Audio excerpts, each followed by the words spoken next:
है, पूजा करना है या किसी व्यक्ति की सेवा करनी या समाज की सेवा करनी या कोई भी है, तो धर्म के सीमा के अंतर्गत रह के करना।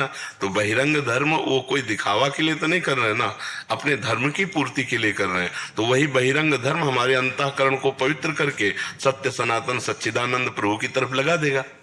तो बहिरंग का मतलब अगर हम दिखावा कर रहे हैं, दम्भ कर रहे हैं, पाखंड कर रहे हैं, तो धर्म नहीं, वो अधर्म हो गया। आज सत्संग में सुनाया था अधर्म की 5 शाखाएं।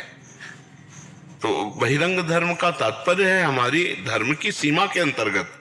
हम जैसे बहिरंग धर्म है, हम किसी व्यक्ति की सेवा कर रहे हैं तो हम उसमें भी भगवान को देखकर उसको सुख प्रदान करने के लिए कर रहे हैं। ऐसे ही हमारी पूरी राष्ट्र की सेवा, समाज की सेवा, चाहे भगवान की आरती पूजा हो या किसी व्यक्ति की सेवा हो, हम धर्म की सीमा में बंद करके कर रहे हैं। अगर वो दिखावा है, अगर वो दम्भ है, अगर वो अपने स्वार्थी की पूर्ति के लिए, तो फिर वो धर्म ही नहीं है। वो धर्म के भाव में केवल दिखाई देने वाला दम्भ पाखंड है, वो अधर्म ही है, वो धर्म नहीं है। आप बहिरंग को किस पॉइंट पे ले रहे हैं? बहिरंग को महाराज जी मंदिर जाना, पुण्यतिथि, उत्सव, त्योहार, व्रत आदि, ईश्वर आदि ये हमारे धर्म के स्वरूप है। इनको हम बहिरंग कह केवल रहे, इन्हीं से तो हमारी आंतरिक भाव की उत्पत्ति होती है। जैसे अपने ठाकुर जी के मंदिर में गए, 4 परिक्रमा की, उनको साष्टांग दंडवत किया, उनको निहारा कि हमारे प्रभु इस रूप में जब कण कण में है तो मूर्ति में भी भगवान है, हम उनके दर्शन कर रहे हैं। तो अगर यही एक दिखावा हो जाए, पापाचरण करते हैं लेकिन थोड़ी देर के लिए मंदिर जाते हैं, एक दिखावा कर दिया और लौट के आके फिर मनमानी आचरण करते हैं, तो ये पाखंड हो गया, ये दम्भ हो गया। वही बहिरंग साधन अंतःकरण को पवित्र करके अंतरंग साधन में लगा देगा। वही बहिरंग साधन, यह दिखावा दम्भ पाखंड है तो वही अधर्म हो जाएगा। यदि महाराज जी मान लो दम पाखंड भी हैं, बहिरंग पक्ष में हैं, लेकिन धीरे धीरे वो बहिरंग से अंतरंग में प्रवेश कर सकते हैं। तो वो अंतरंग के लिए ही है। चूंकि हम लोग बहिर्मुख हैं, इसलिए हमारे बाहरी बहुत से साधन बताए गए, जैसे शास्त्र स्वाध्याय करना, भगवान की चर्चा करना, भगवान की चर्चा सुनना, भगवान के मंदिर जाना, भगवान को प्रणाम नमस्कार करना, भगवान के भाव से दूसरों की सेवा करना, भगवत भाव से पशु पक्षियों की भी सेवा करना। इसी साधना से धीरे धीरे अंतःकरण पवित्र होगा तो अंदर में नाम चलने लगेगा, मंत्र चलने लगेगा, भगवान का ध्यान चलने लगेगा, बाहर शिथिलता आती जाएगी और अंदर की भावनाएं बढ़ती चली जाएंगी। और एक दिन ऐसी भावना में आएगी कि भगवत भाव वाला बन जाएगा। प्रारंभ तो सबका शुरुआत बहिरंग से ही होता है ना, स्थिति सबकी अंतरंग में ही जाके पूर्ण होती है। अगर वो दम्भ पाखंड रोग से ग्रसित ना हो जाए तो अहंकार जहां आया तो साधन अंतरंग का एकदम ठप हो जाएगा और बहिरंग में पाखंड आ जाएगा।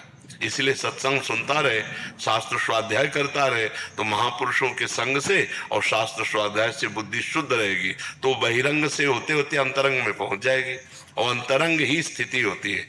बहिरंग तो फिर केवल क्रिया मात्र रह जाता है। प्रवेश के लिए बहिरंग बिल्कुल जरूरी है, उसके बिना हो ही नहीं सकता, उसके बिना हो ही नहीं सकता। हम जैसे बाहर ठाकुर सेवा करते तो धीरे धीरे फिर मानसिक में प्रवेश हो जाता है।